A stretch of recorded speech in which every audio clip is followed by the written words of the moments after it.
afternoon, good evening, good whenever it is you're tuning in. I am Jake. With me at Master Control is Tevis. He's the one with dimples, but on his face. I'm the one with dimples, but on my butt. Episode 2! Oh, you didn't like that one? I did not expect that. Okay. Episode 2, welcome to Ticket. Oh yeah, we're Ticket Price. We're Ticket Price. Welcome to Ticket Price. Yeah. We look at movies and determine if they're any good, unlike this podcast. Yeah, this is definitely not worth the ticket price. But the movie we were talking about. Oh, I'm so excited. I love this movie. Okay. Episode 2, we are diving into John Carpenter's The Thing.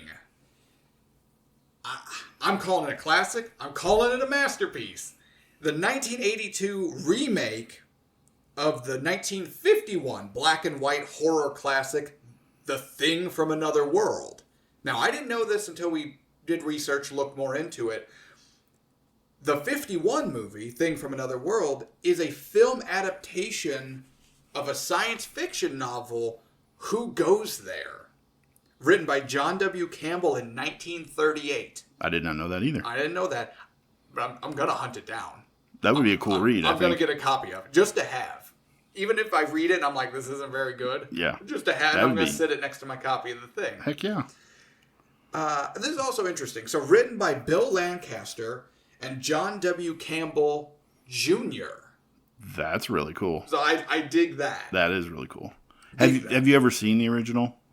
No, I've seen like snippets. I've seen the fire scene. The fire scene is probably the most well-known thing about that movie.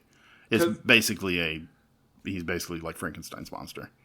Oh yeah, yeah. And I've seen the door jump scare, which if you don't know what we're talking about, and check it out. The clip's out there. Find the movie.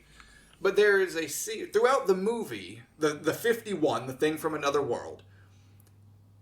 They show the characters opening and closing doors when they are moving from place to place within the base instead of just, cutting. Because typically you don't show that. That's wasted motion. Wasted time, yeah. It's wasted time.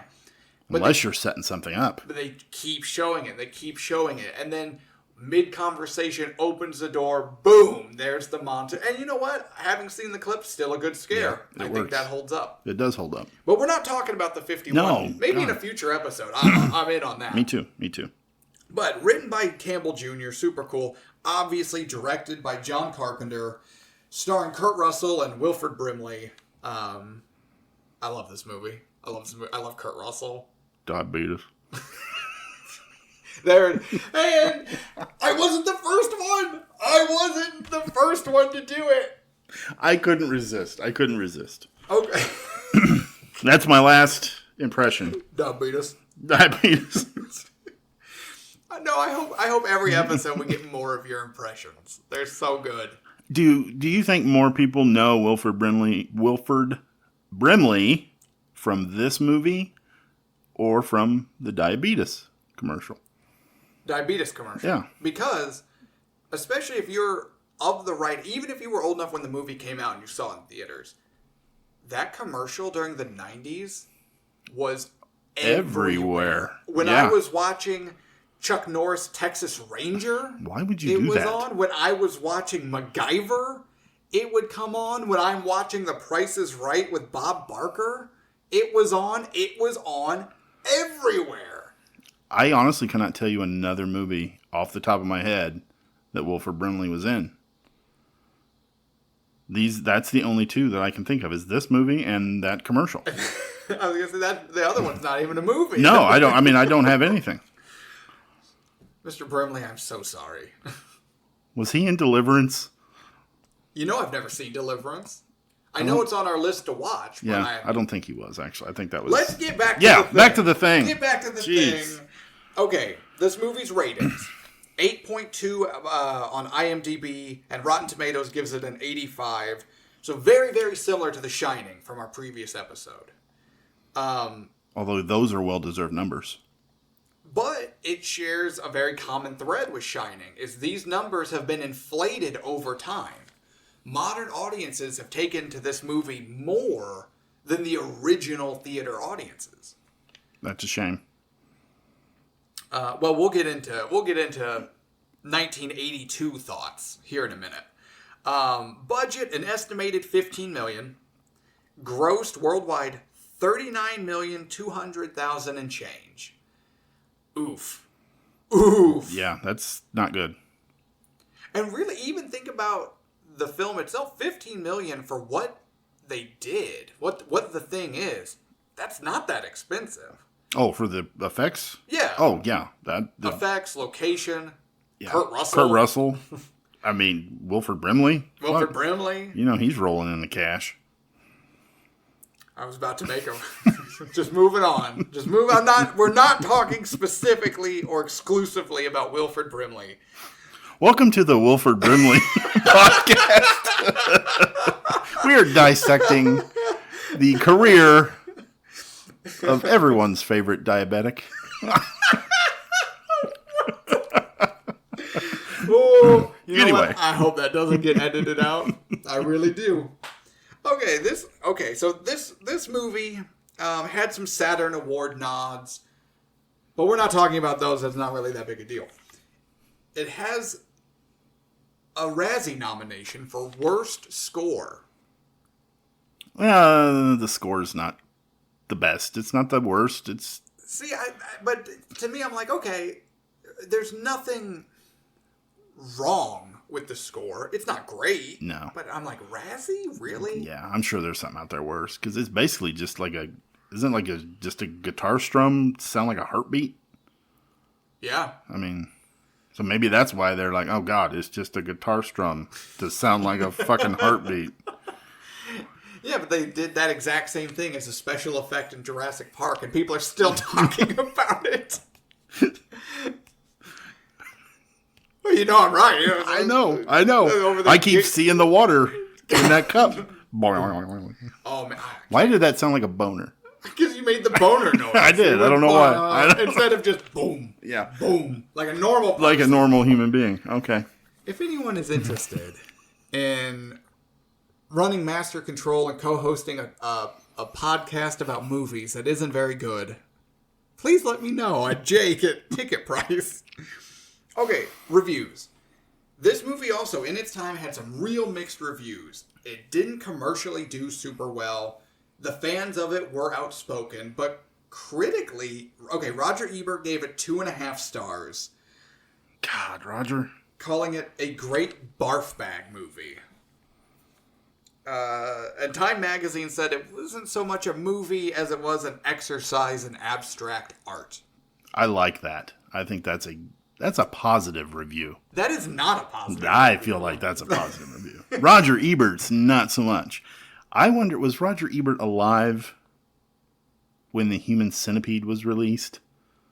Ooh, you know what? Maybe that's what killed him. God, I don't want to watch Human Centipede. I will never watch that again. I watched it once. And they made 3 of those. One for each person? No, I don't know. I have no idea. But I thought one was fine, and that's all we needed. Anyway, back to the movie. Back to a good movie. Back to a good movie. So yeah, we're diving in. Take me into your history with this movie. I love this movie so much. When I watched this as the first time when I was a kid, I was like, oh my God, this is so gory. The special effects were amazing. And I knew I've watched it, probably 100 times since then. I've owned it on VHS and DVD and Blu-ray, and it's definitely in my collection. I played the video game.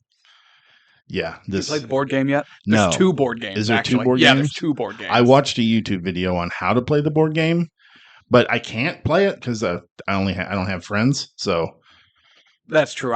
We're coworkers. We're not friends. But it looks really cool. But anyway, I knew going into this that I loved it. That 100% loved it. I got a poster on my wall. Not in my bedroom. I'm not a man child. Wait, you know what? That's the one room of your house I haven't seen. Is that? Oh wait, is that your Scatman Carruthers poster? Scatman Carruthers. Yes. Boobs and afros. Big afros. But no, going into this, I knew I loved it. How about you? So, again, I Had you seen this before? Oh, yeah. Okay. Oh, yeah. It's in my collection. Yeah. I grew up with this movie. But that's the thing. I've seen it so many times, I cannot tell you the first time I see it. I have no idea. Oh, yeah. No idea. Same here. But this is my kind of horror movie. I'm not a big horror movie guy. I get all sweaty and jumpy, and my wife makes fun of me. She goes, "Why are you so clammy?" And I'm like, "Why are you talking? Don't talk to me. Get away." And I'm still married, by the way. Happily. You know, as far as she's No. Is she going to listen to this? Does she realistically? No. Okay. So yeah, if I need to tell you and the listeners anything about my home life, if I need to keep a secret, this would be the time. No, but I don't do horror movies, but this is my kind of horror movie. I don't like gory. I don't like jump scares. I like tension. This has a lot of tension. And this is all tension. And I eat it just the whole way through. I'm just shoveling it into my fat face. And I'm just like, oh yeah, give me more of this. Yes. You know, side note, I kind of remembered it. But touching into when we watched it, what I think is interesting about this movie is it breaks the typical filmmaking rule that for your tension to work, for your scares to work, you've got to break it up with levity. The movie doesn't have shit for levity. It just gets slightly less tense, and then it gets real tense. Palmer does a pretty good job. A few times. Palmer didn't do anything for me. No? No. We'll get into it. Yeah. Okay. I don't dislike the character, but I wasn't like, no, I'll give you that. It wasn't like it wasn't like the MCU movies now where they try to inject humor after any kind of dramatic scene. Right. You know, right. But he brought a little bit of comedy, but it wasn't overly done. Yeah, but if this movie has levity, which I'm saying it doesn't, it's light at the best. Because it's usually just the tension is just turned down from a 10 to like a 6. And then it goes right back to 10. Yes, absolutely. So this movie, you pulled it from the hat. We knew we were going to watch it. I was super duper excited. And I think movies that I really, really like this one, make this job harder. Oh, God, yes. Because we want to go into it without any bias. Go into it open-minded. Is it actually good? I tried so hard not to be biased. Me too. And I'm not going to lie. Well, we'll get into it. I'm going to save those thoughts. Okay. Saving those thoughts. But no, John Carpenter's The Thing and I go way back. And honestly, if I was rating it at my personal top 10 horror movies, it's 2. Okay. The second one being John Carpenter's Halloween. Really? With Michael Myers. Yeah, yeah. Oh, yeah. Okay. Oh, yeah. We're going to get into Halloween. I'm going to super enjoy that. Maybe we'll do it for Halloween. That would be better. You would think we would have that planned out already, but... No, we just go. We just go. We're not smart enough for that. But no, so John Carpenter is my top 2 for horror movies. So absolutely love this movie. But apparently, and especially if we're looking at it from when it was made, we'd be the only ones. Technically, it little more than doubled its money, but it's not. That's worldwide. That sucks. Yeah, it's not good. How much crap did John Carpenter get from that? How much work did he miss out on because the movie bombed so hard? That's a good question. Was this before or after like the hit run of The Fog and God, I'm blanking on all of his movies right now. Assault on Precinct 13. I'd have to look them up and see their dates. I'm not sure. Until I do homework. I'm terrible with like directors' names, when movies came out. That's not my thing. We can talk about movies all day. You want to know hard data? I got nothing. I got absolutely nothing. And this is why Tevis sits at master control. He's going to get that pulled up for us. We see Kurt Russell, you know, he's young, he's sexy, he's our leading man, but this isn't action movie Kurt Russell, right? This isn't Tombstone. This isn't Escape from New York, right? He's still everything you want in a leading man, but he's paranoid. He's unsure, but doing his best. And it's cool to see this kind of leading man. And I think he does it well. Well, yeah, he's paranoid right at the beginning because of the chess game. No, he's just an asshole. No, he thinks he's so paranoid. He thinks the computer game is cheating him. No, he's just a sore loser. And then he breaks the base's only chess master computer by pouring his drink into it. And how terrible is he to sit up there by himself and play a game of chess when he's got all these guys down there to hang out and play chess with? I wouldn't want to play chess with these assholes either. We meet them in the movie. You don't want to play chess with Childs? No. Or Palmer. Or Windows. Who's that fucking guy who just hangs out with the dogs all day? Oh, God. Hold on. Damn it. It's going to come to me. Oh, shoot. Yeah, no. Maybe Wilford Brimley. I would hang out with Wilford Brimley. He'd be a cool grandpa. He seems like the coolest grandpa. Yeah. Have you found our information? Yeah, I am trying to dance this out as long as I can. Yeah, I can edit. Okay. I will say one thing I'm not going to try to do, because I kind of tried to do it while rewatching it, is I could not follow the timeline of infection.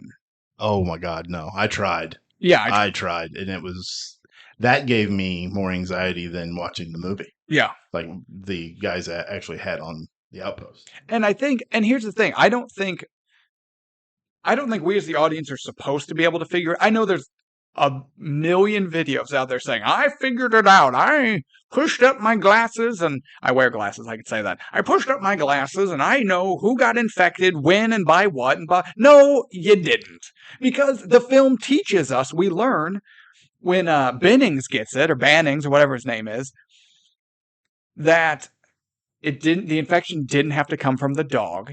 It didn't have to come from an infected Outpost member. Right.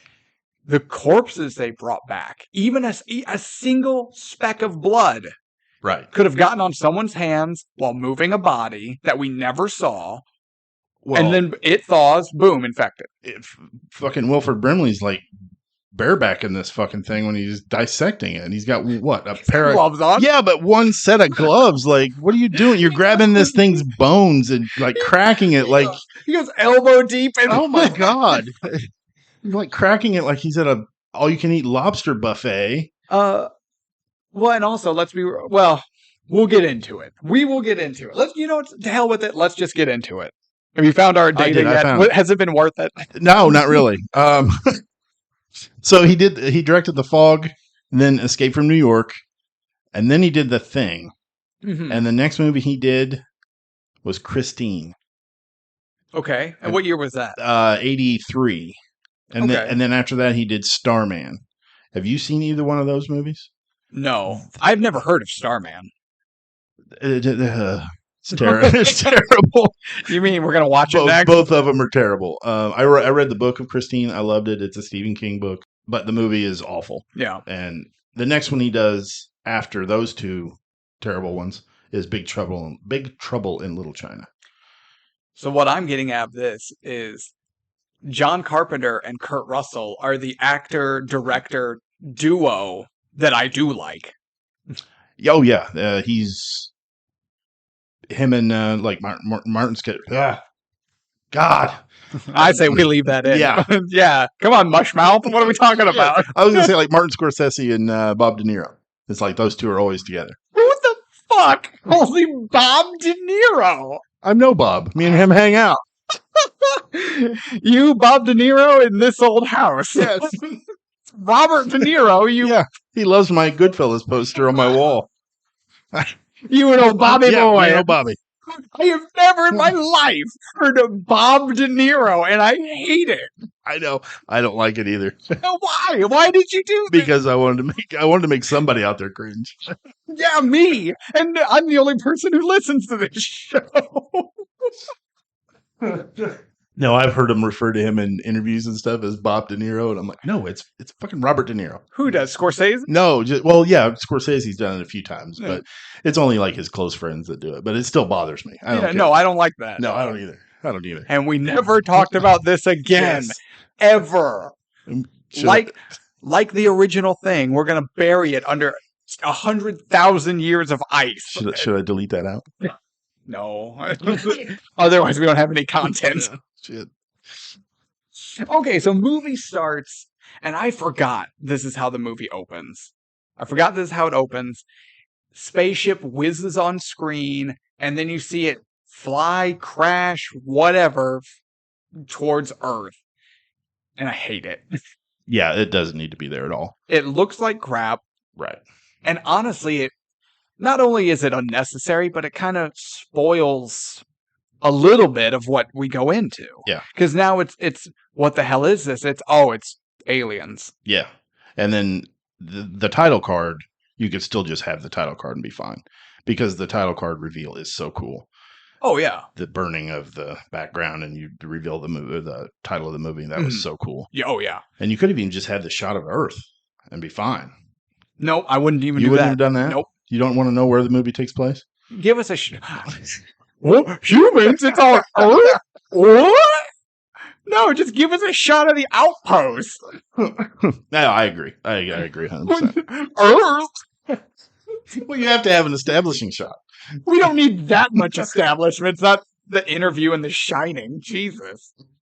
No, just, give us the one shot of the outpost, then we see Kurt Russell breaking the fucking chess master like an ass. Drinking like crazy.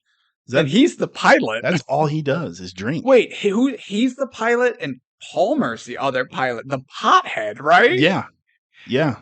Now, I say that. That is not a derogatory comment towards if you want to recreationally and responsibly enjoy whatever. I don't care. Doesn't affect me. Palmer's character trope in this 1982 movie is pothead. Exactly. Yeah. He is comic relief. Kinda. Minimal. Yeah. But yeah, he is the pothead. Although he does roll the biggest joints. It's a Cheech and Chong level joint. And him and isn't it Childs both hit off of it? While they're watching tapes of game shows.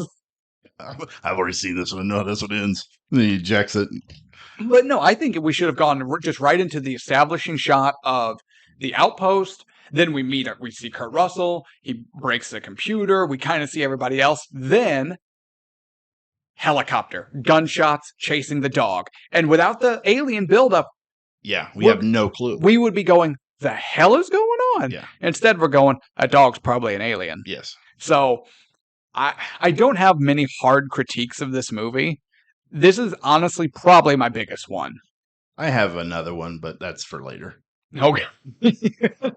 So they go in. Should we talk about how the Norwegians are trying to kill the dog? Or if you spoke Norwegian, you know what the hell's going on right off the bat? I guess that's true. Yeah. But I'm not blaming any of them for not speaking Norwegian. Why would you speak Norwegian? What else have they got to do out there? Learn a fucking language, you savages. Learn something. Quit taking fucking tokes off giant doobies. It's like doobies. How old are you? These damn kids and their doobies. They're taking their marijuana pills and ruining the nation. Goddamn MTV music. Stop it. Just stop it. But no, the captain of the outpost or whatever, smashes a window in an Arctic base and then shoots that guy through the eye and has no hesitation. He's the captain. Shouldn't he be out there with them? But no, he's behind a wall and shatters the glass. Yeah, like an Old West movie. Just breaks the glass. Like I never thought of it that way. Ike Clanton at the OK Corral just breaks the glass out and then just shoots that guy. I never thought of that at all. But yeah, you're right. Oh, watch the way he breaks the glass and tell me that isn't every episode of Gunsmoke there's ever been. James Arness reference of the day. How old are you? You're making fun of my doobie joke and you're bringing up Gunsmoke. What the shit? If I'm being honest, Wilfred Brimley and the other doctors have yet to determine an accurate carbon dating only goes back so far. Oh, these dinosaurs need to get the hell off my lawn. But no, he breaks the glass and shoots at him like we didn't try to figure out the hell is going on. Yeah. Now, I don't care. Was that before or after the helicopter blew up? That was after. That was right after. Okay. Like helicopter explodes. Bennings gets winged in the leg. From a poorly thrown napalm grenade. I mean, oh my God. That grenade floats so far, and then the helicopter inexplicably just goes up in a fireball. And he digs in the snow, nowhere near the giant hole that it left. But he's digging around like an asshole. Like, you got a marker right there where it's at. You fucking idiot. Goddamn Norwegians. If you are Norwegian or of Norwegian heritage listening to this, get in contact with us. Why so dumb? No, we're just going to burn all the bridges as we go. These goddamn Norwegians. No, because the first rule of about grenades is if you pull the pin and drop it, you frantically dig for it and try to find it. And it'll be totally fine. Totally fine. There's a really long timer on those. Like goddamn, was that Clint Eastwood movie where it was he lights that stick of dynamite and throws it at the guy like it's supposed to be scary, but the fuse on the dynamite is easily 2.5 feet long. I don't know what movie that is. I don't watch Clint Eastwood movies. I don't blame you there. No. Fuck you, Clint Eastwood. I'm sure we'll get into them. Spaghetti West. Never mind. We're not talking about unless we're talking about the captain of the. That's how we got talking about Spaghetti West here. Okay. But no, Banning gets winged in the leg. Captain blows his face. Clark, the dog guy. You asked what the dog guy's name was. Clark. Clark. Okay. Because Wilford Brimley. Watch Clark. Yeah, he was with the dogs all day. Close. That was a pretty good. That was a really good. Yeah. God, I'm gonna have to come up with one for this one now. So, okay, it's kind of fun, but you can tell we're bagging on this movie way more than the last one because we love it, right? Yeah. It's like you don't joke around and give acquaintances a hard time. You bust your buddy's balls. Absolutely. Right? And that's what we're doing because I love this movie. I'm being very nitpicky too. Oh, I'm not. I just like to have a good time. Damn it, what was I going to say now? I don't even remember. Oh, so Clark, they save the dog. That dog immediately just licks Clark's mouth as if he has a cheese whiz in his facial hair. He's trying hard, isn't he? Shouldn't that be an infection? That dog's saliva is 100% in his mouth, or at the very least, on his face, which, as we learn, is enough. Yeah. That should be infection. Should be. Okay. I don't know, though, because, like you said earlier, Wilford Brimley. Yeah, know those gloves ripped. No, we don't. Yes. We don't know that. He got elbow deep, but that doesn't mean his PPE, personal protective equipment, failed. Oh. I went to school once. I would have had to look that up. It was a single room schoolhouse. Yeah. All the grades sat together. We had the one school marm. Were you all related? No, except the Yoders, but, there was a big family.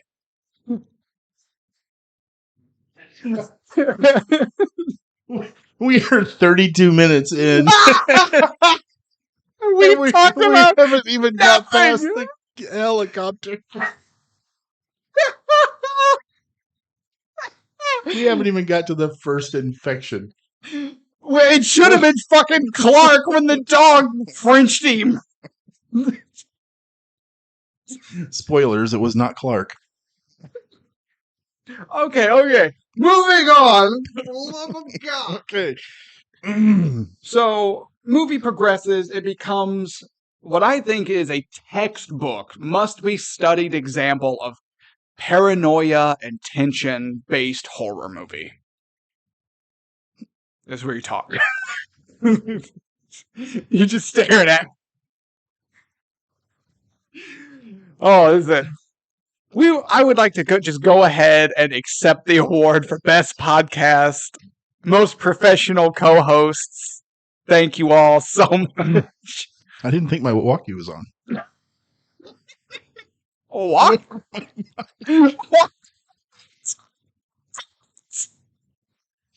Anyway, I'm sorry. I've been thinking about this movie too much. I'm like Windows. He can't talk to anybody through his walkie. Or it's a radio, I guess. It's not a walkie. No, that's not. Anyone interested in co-hosting a podcast about movies, please write. Oh my god. Okay, I'm gonna move us along. Okay, I'm glad somebody's professional. That fucking hat. And I'm actually reading verbatim from my notes. That fucking hat. I hate with everything, every fiber of my being, every thing replicated cell in my body. I hate McCready's hat. That hat is amazing. That is the #1 worst hat in cinema history.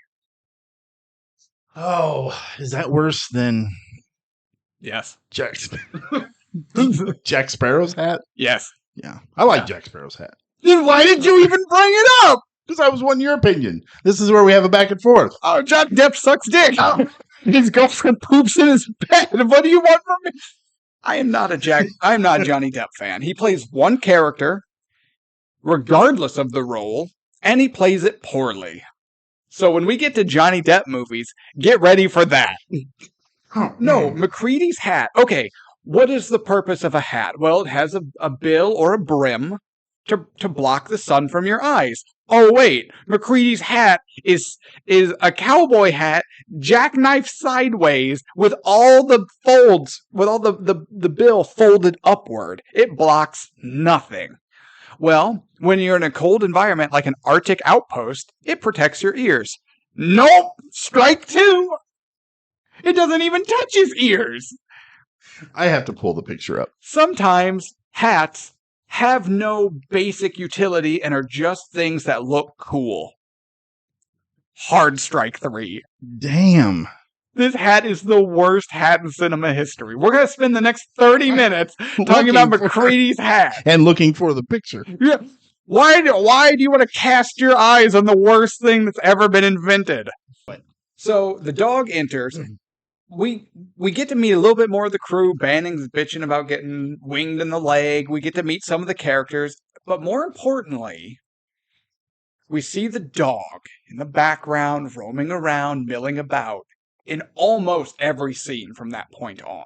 The dog is present. Yeah, he's running around in the rec area where they're all playing and just relaxing. He brushes against Banning's wounded leg. Yeah. But that's when Clark puts him with the other dogs. Buckle up, motherfucker. It's about to get real. Was that he went into a room, that dog went into a room with that shadow cast against the wall. Correct. And you don't know who that is. I suspect Norris. But we're good. That's a whole rabbit hole for another episode. But how cool was that dog? How good of acting was that dog? Just kind of creeping through the hallway, and then he goes to go in the doorway, and he hears somebody else in that room, and he turns, and he comes back. Yeah. Then he goes to the doorway, and he looks up, and he's like, "I got you, motherfucker," and he goes.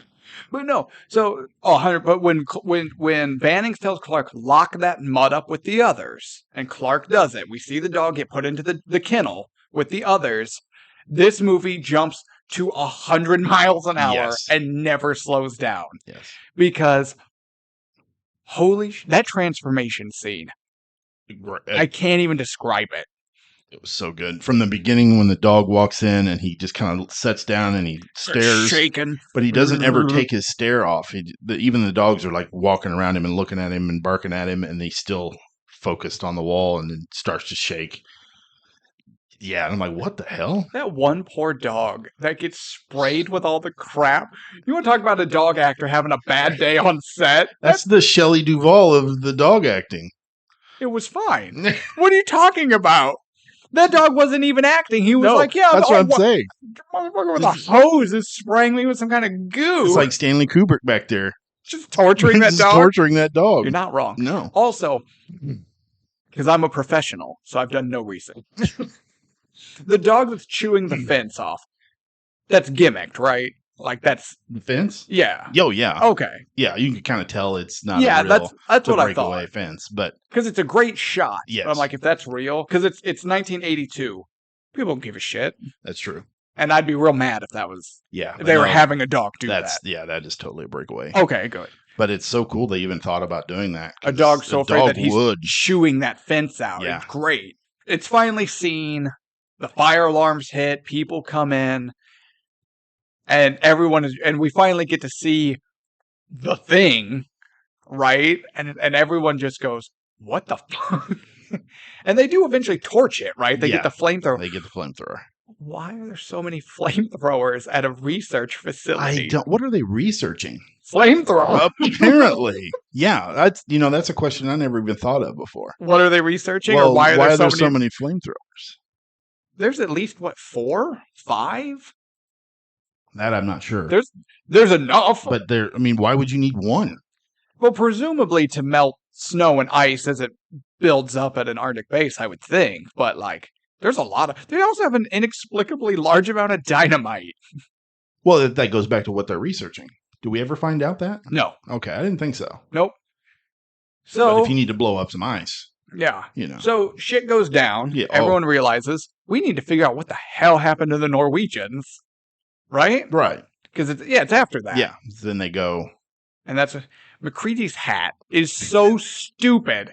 Watch him after he and Doc land at the base. He has to get out of the helicopter backwards and finagle his head because he's got this ridiculous, stupid hat. I hate it. I hate it. It's like Jim Carrey in Dumb and Dumber when he has that giant cowboy hat and he's talking to the old woman. Yeah. Yeah. What's the line I'm laughing to? I can't even get it out. Something about what they say about old people, although slow and dangerous behind the wheel, can still serve a purpose.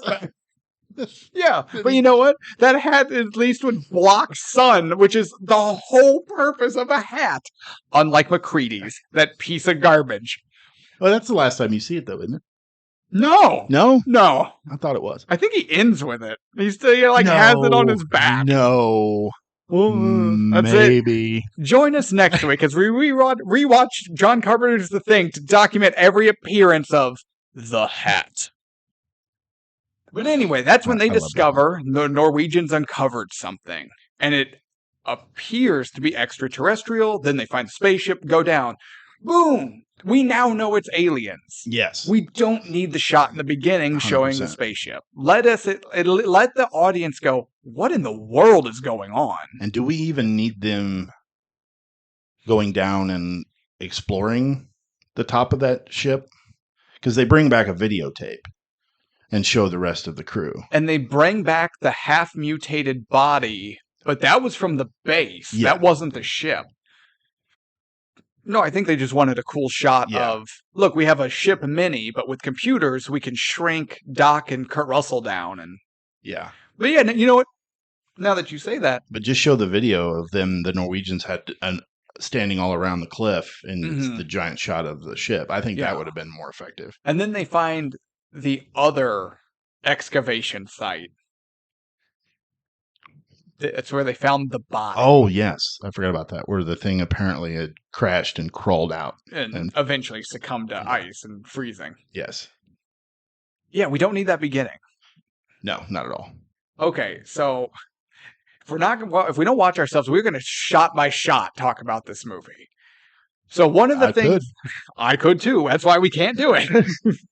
No one wants to hear that. If you want to hear that, please let us know, and we will do an extended cut. But no, so one of the things that this movie is modern days heralded for, but back then was criticized for, was the effects. This is an effects-heavy movie. Very much. And like your friend Roger Ebert said, a barf bag film, Time Magazine, an exercise in abstract art. These mutation scenes are... amazing, brutal, brilliant.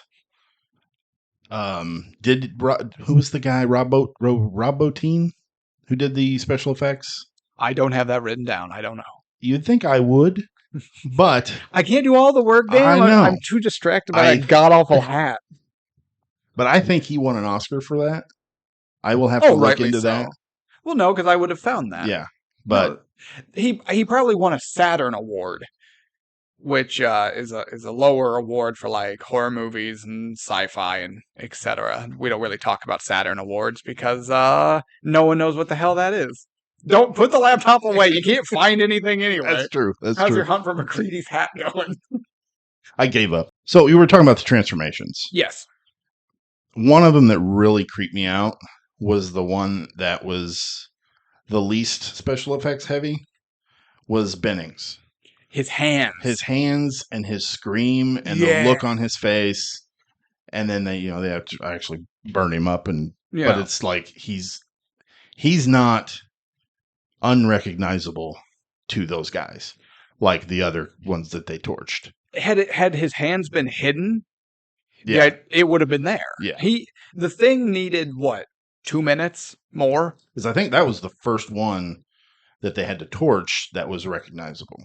Yes. Yeah. Yeah. Everything up to that point was a monster. Yeah, But remember, Bennings gets infected because the corpse, the mutated corpse they bring back, thaws out, and then the blood, because each cell of the thing is an independent organism capable of replicating. Yes. And will do whatever it has to do to survive independently from all other cells. Right. Okay. Yeah. And that's part of the blood test scene. Right. Which there's a problem I have with that, which we'll get to. Like that dog, French and Clark. I have more of a problem with that the blood test scene than I do with the French kiss. And I'm a dog guy. Dogs will kiss you on the face and sometimes they get you on the mouth. That happens. I could care less. This is a creature. Never mind. We already talked about Clark. We talked about Clark and we talked about hats and we talked about Gunsmoke. Not doing it again. Okay. One of the things I love about this movie is you can try to keep track of when people turn and not. And it's so hard to actually do it that not even doing it is almost more terrifying. Oh, yeah. Because you're just like, I don't have any idea when any of these people can turn. So, yeah. Is one of them the thing? Is it going to corner someone and infect them? Is it an animal? Is it like when Norris transforms? And we'll talk about Norris's transformation more in depth. Oh, yeah. But his head separates and becomes its own entity, right? So good. So is it, so whether it's a dog, whether it's a person, whether it could be, this tiny body part that escaped the, right? Yeah. How do you know you got them all? And that's the thing, is they're torching them. Cool. You hope for the best? But knowing this, right? You go into, because they're like, it could be you, it could be you. At this point, even after Bennings, right? So he gets turned by the corpse. Right. They burn him. Yes. Even at that point, none of them could be the thing. I mean, technically. Yeah, technically you're right. Because he's the first person we see get transformed. Right. So it's possible. But like you mentioned, we see the dog isolate itself with someone. I think it was Norris. I think it was Norris too. Okay, so let's just, screw it. Norris's transformation. So the thing replicates an exact copy. Well, Norris has a bad heart. From questionable life decisions over a long period of time. Yeah, but it replicated a bad heart, and the thing has a heart attack. Does that make sense? Or am I being nitpicky? Wouldn't the rest of the body separate itself from the heart if the heart was causing stress and pain? I don't know. But I mean, if it's making an exact copy, then... Right, if it's making an exact copy, the heart would still fail. But the rest of it would be like, we don't need this. Just move on. It makes for a good reveal later. Like, you don't expect Norris to be right the thing because, he had a heart attack. What alien creature's like, oh, shit. You don't see E.T. The movie would have been better. E.T. sucks. Oh my God. We'll get to that later, I love folks. E.T. You love E.T.? I love that E.T. Reese's Pieces eating little turd? It was supposed to be M&M's. No one cares what it was supposed to be. It wouldn't have mattered. But anyway, Norris, when the doctor is... He hits him with the paddles the first time. Yeah. Now the thing knows. This hurts. Don't like that. Yeah. And then, man, his chest opens up and the arms go in. Has a mouth. That is so, so cool. Now, why does the doctor's arms come off above the bite point? Because I don't know how. Yeah, go on. Nothing. Yes. Because the amputee that they used to play that part had him up above the elbow. I don't know. They didn't use an amputee for that, did they? They did. Yeah. Oh. Yeah. No, but that's just us nitpicking a movie we really enjoy. But yeah, you were talking about his head separating. But yeah, so now they're trying to torch the body, and the head pulls away, Oh my God, sprouts it's those like so good. bug legs, and then scurries off. Well, and that's when Palmer, that's one of his levity. You gotta be fucking kidding me. That is outstanding. And then they torch the head. That is outstanding. Yeah. So that is the best creature of the entire movie. Let me ask you a question about while we're still on special effects, let me hit you with something. Do they hold up? That one does. Mm-hmm. The dogs do. The dog one does. The Palmer one and the windows. No. Palmer's does to a point. And it was even at the point of his head getting squished and transforming. And I kept looking at it thinking, is that like just a milk jug that's getting sucked in? And yeah, because it just didn't work at a certain point. And then for some reason, the body flies up to the roof. Well, the strength of the thing biting Windows' head is like throwing the body around. Well, it flies up to the ceiling first. Oh, yeah. And then he comes crashing down. Because it reminded me of, poor Nancy or whatever her name is from Nightmare on Elm Street when she gets thrown around in her dream and all over the, when Johnny Depp gets pulled up to the ceiling and spun about. Poor Johnny Depp. Go to hell, Johnny Depp. But then he falls back down to the ground, and that's when he stands up and his head opens up and big mouth bites Windows.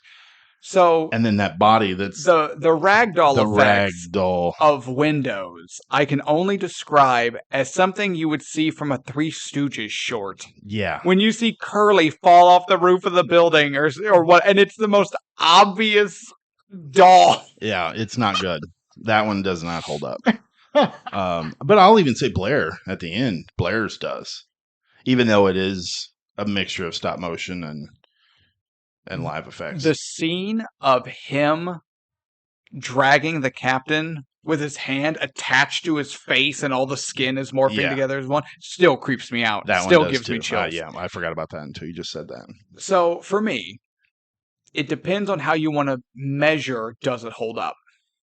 I asked you, see what I did there is I asked a trick question to segue into my point. You see what I did there? I did. I see that. Did you see what I did there? It depends on how you look at it. Does it hold up visually? Does the person asking the question mean, does it look real? Like, say, the T-Rex breaking out of its paddock in Jurassic Park. You watch that now. Man, I can't wait for Jurassic Park. You watch that now, though, and those special effects look spot on. It still looks real. For the Thing, I have to say no. But do the effects hold up? As in, do the special effects still evoke a reaction from your audience? 100% yes. Every time you see the Thing do anything, I shudder.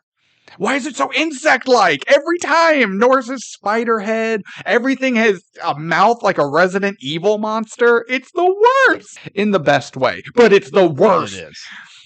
So when somebody asks, those old movies, don't they look hokey? I guess depending on how you want to look at it, I could see someone critiquing The Thing in 2023 as visually hokey. Have you seen the prequel that they did? Yes. And they with CGI. All CGI. It's worse. I mean, almost all CGI. I'm sure there's some. And it's all worse. It's 100% worse. Yeah. Because they don't try to. It doesn't come off as creepy because they don't try to hide things like in the dark. Mm-hmm. Any kind of shadow. It seems like everything was shot during the day. Yeah. In a fucking sunroom with computer animation that just looked plastic. And that plastic look also, and I'm not a computer animation artist. I'm not a special effects coordinator or anything like that. I don't know anything.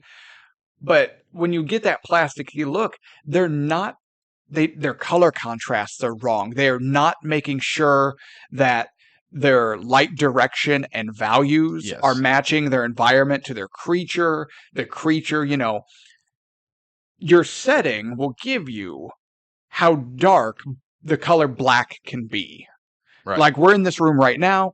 there's a light over there casting a shadow off that piece of furniture. Now I know how dark my shadows are for my CGI monster. It's that. But those don't match. No. And now the human eye is so good. And you may not even realize why or how it's picking up these subtle differences. Yeah, that But your eye uncanny just, valley, too. that uncanny valley, and you just go, nope, this is just, it's wrong. Yeah. I don't know why it's wrong, but it's wrong. So no, I mean, the puppetry is fantastic. But you can sit there and tell me someone in 2023 might look at me like, it looks not silly, goofy, not... The Windows.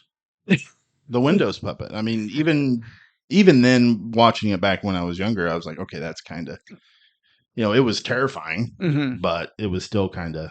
The monster just ripped his head off and been done with it. Yeah. There's no need to dance with him. Like, that Da-da-da, whole thing was da-da-da. just unnecessary. Although I did like how Windows' corpse was transforming in the background, and then they stop Palmer, and the guys tied up are like, McCready, look at what... And you see Windows' body start to shudder as he's waking up, or whatever, transforming. My favorite line from this whole movie is during that scene. Oh, yeah? Go on. I know exactly what you're talking about. Captain. Gentlemen, understand you've been through a lot this evening, but when you get a moment, could you please untie me from this fucking chair? That's the only moment of genuine levity in the whole movie. It's so good. That's the best part. The best line in the whole movie, and it's dealt from that guy. And he is terrible. I didn't like him at all. He was fine. He was terrible. I mean, he was fine actor-wise. I meant character-wise. Oh, okay. Yeah, as a character, not as an actor. I'm not dogging on his acting. It was actually really good. But as far as a character goes, it was like, you are just so boring and... Well, and that's actually a critique that this movie got back in its day. Is one of the things I read, I don't remember if it was the Ebert or the Time magazine or a different one that just said, characters are not Carpenter's strong point, and this movie shows it. Yeah. Because it's just stereotypes. It is stereotypes. You've got the gung-ho captain, you've got the babyface hero, you've got the stoner, you've got the crazy one, you've got overly antagonistic child, which I guess you could chalk up to paranoia, but at a certain point you're like, guys, maybe we should try and fucking work together. He was even that way before. Yeah, Childs is an asshole. He was always an asshole. This part bothered me. Blair. Okay. When they go out to check on Blair after the blood test and the doors open, and they go in and they pull the boards up from the floor, and there's a whole cavern system down there. Yeah. Where the hell did that come from? Remember, someone says the line, Blair's been busy.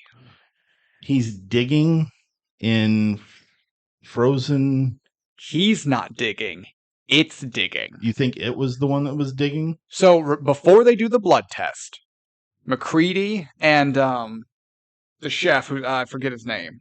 Oh, yeah, I know exactly what you're talking about. But they go out to check on Brimley. What's his name? You just keep saying it, and I keep forgetting. Wilford Brimley? Blair. Yeah. Blair. And it's that just deadpan dark humor of he's sitting there eating a can of beans with a noose hanging next to him. He's like, I don't want to be here. Yeah. Wilford Brimley walk in? Oh, no, it was just me. But he tells them he's been hearing things out here.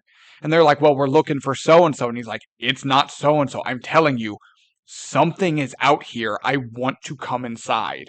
They leave him. Blair's gone. Blair's done. So, do you think it took him before he decided to kill himself? That's why the noose is there, not being used? Because the thing has got him? Real talk, it might have gotten him in the process. We don't know. But Blair very clearly makes the comment that something's out there. He's hearing it, and it's not the guy they're looking for. So no, a human didn't dig that cavern. Does that make it better for you? It does a little bit, but I don't know. That just kind of took me out of it too there for a minute. And him building the ship. Yeah. And I'm like, I don't know. That part bothered me. That whole Blair from Blair being in there to that part, that didn't set well with me. Yeah, this movie is real bad about, hey, we're a horror movie. Everyone go off separately, even though we've already established that it only attacks when we're isolated from each other. Yeah, they all should have done things together. Once they as a group learn that fact, they should have only moved as an entire group, right? 100%. We're going to send 2 people? Hell no. Nope. Hey, Tevis, we need you to go check the fuck you. Yeah, I got to go check my shack because the light was off when I left. No. Okay, and I know the prequel tried to explain it. That whole theory about Childs 100% being infected because of an earring or not having it, that is such crap. I'm watching that scene specifically looking for an earring, and you can barely see Childs' ears. Yeah, I tried to watch this movie not knowing anything about the prequel because I'm judging it by this movie, not from previous knowledge of another film. Right, because that's what we're doing. Is this movie good? And that goes too with the other theory you were talking about theories. They have that theory of you can't see Child's breath, so in the cold, so therefore he is the thing. Yeah, but there you can totally see it. It's just he's in the dark. Yeah, and he's been outside most of the time. That's the thing, right? His body temperature, having been stuck outside, would have dropped. He wouldn't have been giving off heat vapor. No, because he even said, he thought he saw Norris and got lost on the way and couldn't find his way back. Blair. Yeah, that's right. Blair, sorry. So that whole theory is shot to shit too. Yeah. And do you know anything about the theory about the gleam in the eye? No, I haven't heard that one. That's another one that they're making up to try to figure out who the thing was. Mm-hmm. The characters that are the thing do not have a glint in their eye, but that's been totally destroyed by I was going to say, there's John Carpenter himself. Yeah, there's no. But here's the thing, especially if you know John Carpenter and you know his work, and we talked about the original Halloween earlier, he loves ambiguity because that's what makes the tension. So everyone can try however they want. You will never know if Childs is the thing or not. You will never know. Because I'll tell you right now, if you were to ask John Carpenter, he'd probably go, he doesn't know. I don't know, because I never thought about it. Because that question is not meant to, because if that question has an answer, it ruins the ending. Yeah, absolutely. It doesn't matter. It's whatever you want. It's why Laurie and the doc check over the balcony and Michael Myers is gone. And then music hits. And it's, what happened? Where did he go? I have to walk home after this. Yeah. And the franchise should have stopped. Yeah, probably. Yeah. But that's the thing. He loves that ambiguity. You're not supposed to know or figure it out. That ruins the movie. Stop ruining the movie. Stop it. What was your thoughts on the final monster, Blair? Once it's like tunneling and it's knocking up the floorboards, I'm like, okay, I'm unsure. And then it mutates back into like an original version of like the dog. Partially, kind of. Yeah, it's part dog. Honestly, I was underwhelmed. If I'm being honest, I was underwhelmed. I liked that it was part Blair, part human, whatever, but then like the dog elements come back. But it was missing something for me. However, Kurt Russell gives the greatest one-liner an action hero has ever given the big bad right before killing them. What's that? Lights the dynamite. Yeah, fuck you too. Throws it, explosion. I don't remember that. Yeah, fuck you too. Oh my God. So the monster's coming up under the floorboards. Kurt Russell dive rolls, dodges it. Monster comes up, starts to mutate, is roaring and squealing at him, and he lights that dynamite. And delivers the best line ever. What a fantastic line. Because it's not witty. It's not quippy. What a fantastic, down-to-earth, tough guy. Like, yeah, you know what? Right back at you. Yeah, Arnold Schwarzenegger wouldn't have done that one. No, he gives us stick around. Yeah, there it is. That's what I was waiting for. Yeah, I gotta get Arnold in here. Yeah, fuck you too. It just Dynamite. The ending just seemed so quick. Like it was so easy to kill it. But we don't know if it's dead. I mean, obviously. Well, that's the thing. I think we do know if it's dead. And the answer is it's not. That he kills it with dynamite. He didn't kill it. He destroyed the greater mutated form. There's a splatter effect. That's true. With living cells everywhere. It's like when you kill a spider and all the babies come out and you're like, oh my God. Yeah. And that's the last time I ate at Denny's. Yeah. So... sorry. Backtrack. I totally forgot the blood test scene. Yeah. Oh yeah. You were going to talk about the blood test scene. So, which we have to. Great scene. The way they determine it is they light that piece of metal on fire, get it hot, and then put it in the petri dish of the pool of blood. Yeah. And then that thing pops up. Great jump scare. So it's I don't like jump scares, and that's a good jump scare. Fantastic. Because they fake you out at first, because they do one, and it's somebody, whoever it was, I don't remember, it passes. Well, by the time they get to Palmer, who, spoilers, the movie's 45 years old. By the time they get to Palmer, they've tested 4 people. Yeah. And the whole time, they actually then, with dialogue and camera focus, switch to the captain. They're accusing the captain. The evidence is pointing to the captain. The captain is sweaty and nervous. And then, during the dialogue, they're absent-mindedly testing Palmer. They've pulled our focus away from the test. And away from everyone else. It's McCready and the captain. Yeah. Boom. Yeah. It's fantastic. So the thing freaks out because it's trying to protect itself. Mm-hmm. Wouldn't it have freaked out when you cut his finger to make him bleed?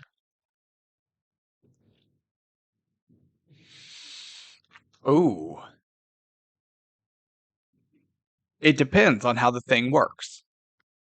Because it's back to Norris and the heart attack, right?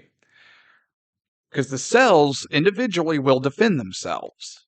But I wonder if it's like the cells will individually defend themselves if they have to. Like, I wonder if it's enough damage has to be done to the greater entity.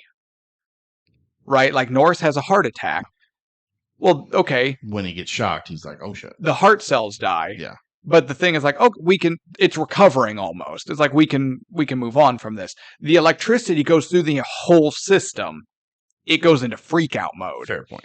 So if you just cut your finger, but the full human form is the thing, maybe it's like, yeah, but the entire structure is okay.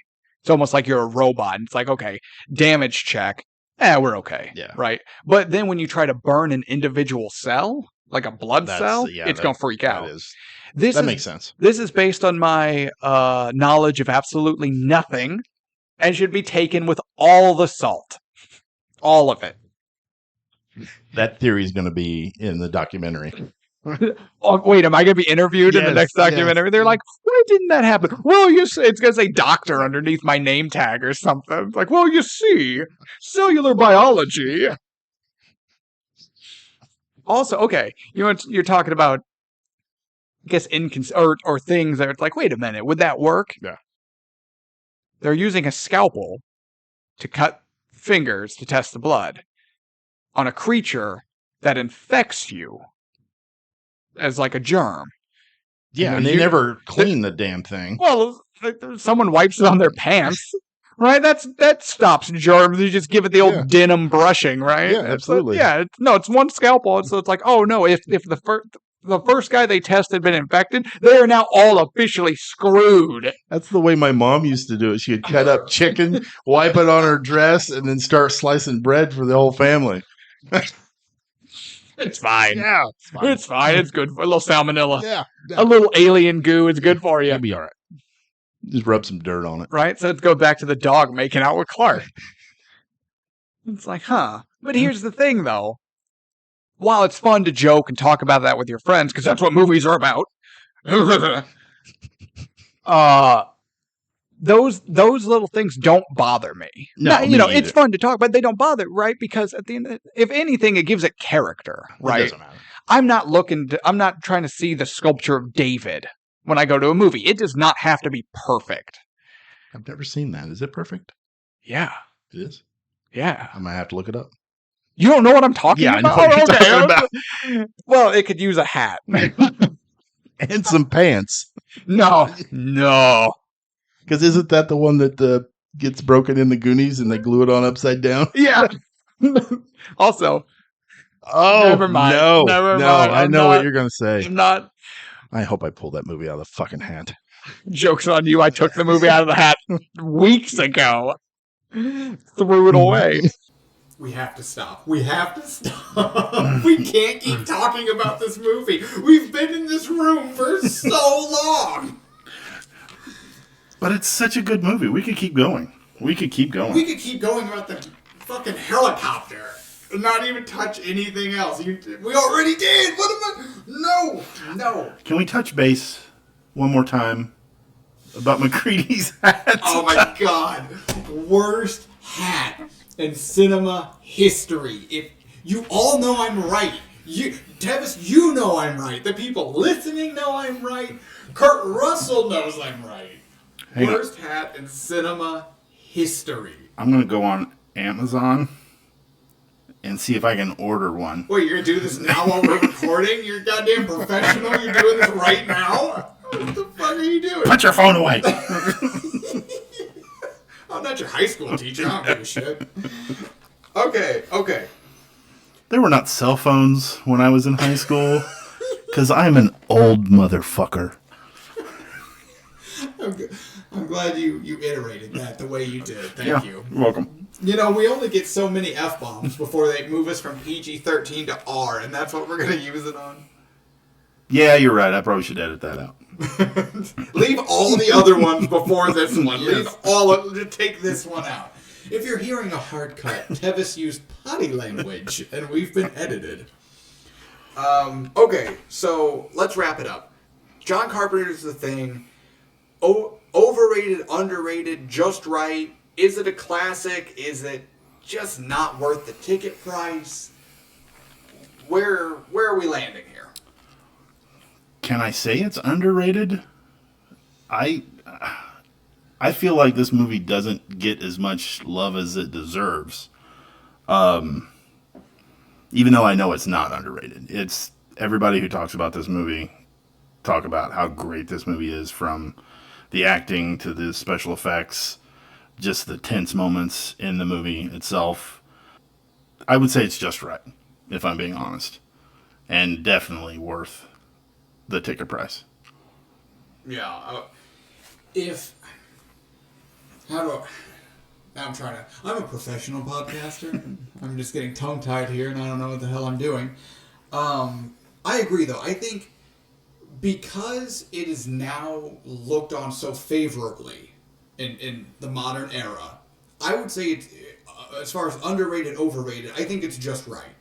I think it was underrated, and now it's been propelled up to, it's legendary, it's iconic. You cannot watch or talk about horror movies, must-sees, greatest of all time, anything like that without talking about John Carpenter's The Thing.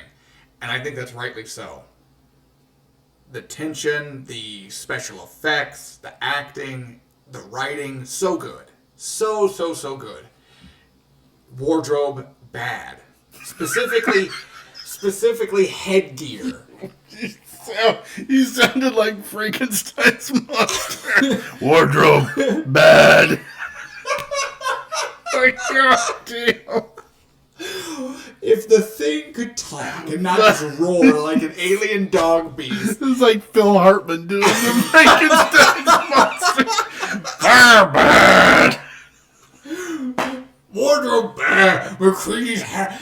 The Thing wasn't trying to kill people. It just would look at that hat and be like, ah! And then they were like monsters yelling at us and burn it.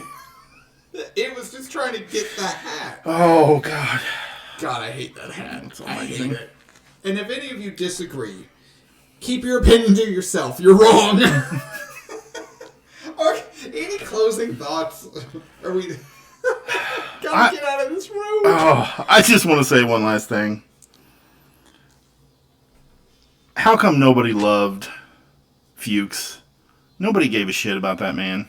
The writers didn't give a shit about Fuchs. I don't even think the actor did. He was just like, meh, whatever.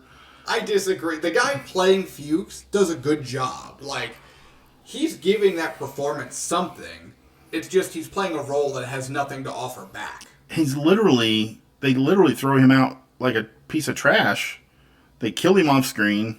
You don't even know if it's him 100%. All you do is they pull his glasses off of this charred body and they're like, oh, that must be Fuchs. Oh, well. Hear me out, though. Okay. God, now you're making us sit here longer. I know. I forgot about Fuchs. Just like the writers did. Just like everyone else. Fuchs might actually be the biggest badass in this movie. Yeah, hear me out. Don't look at me like that. McCready, they're like, ooh, maybe the Thing had him and was taking over, so he burned himself alive. That's straight badass. He went, I'm about to be assimilated and killed, and then a fake version of me will run around and kill my friends and coworkers, or I light my own ass up with a flare. That's badass. Fuchs, hero. Damn. Hero. I didn't even think of it that way. Right? Okay. He didn't need his blood tested. He went, oh shit. Boom. Mic drop. Fuchs is the greatest character, and John Carpenter's The Thing.